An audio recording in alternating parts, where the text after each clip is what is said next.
पवन studio Bakhtiyarpur Patna से माई काली के भजन गावे जाए थे। हाय है कथी बीनू आए मैया काले मुखबा है मले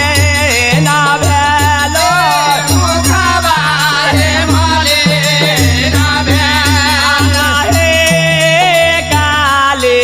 कथी है बिना मैया ओरा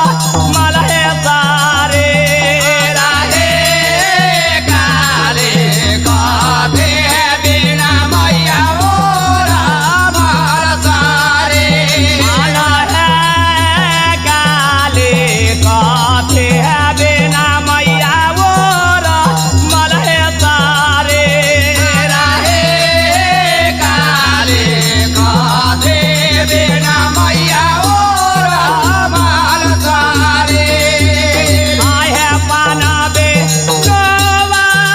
है काले मोखा बहे माले ना भेल आना हे काले बात हर बिना मैया ओरा मलहे सारे राहे काले बात हर बिना मैया ओरा मल सारे राधा है काले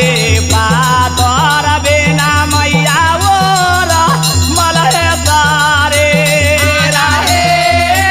काले बात हर बिना मैया ओरा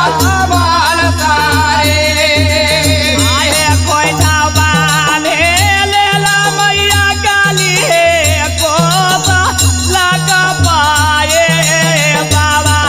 आना है काले चले है भेला मैया सा रहे बाजार रहे काले चले भेला मैया सा रहे बाजार आना है काले चले भेला मैया सा रहे बाजार रहे काले चले भेला मैया सा रहे बाजार आए भाई उस समय में माई काली पानी बिना उनका मुख मलिन भेल रहे पात्र बिना और मन शरीर रहे उस समय में माई काली होइछा बांध लेलन कुछ लाख पैसा के शहर बाजार कैसे माई काली चाहता आए है एका को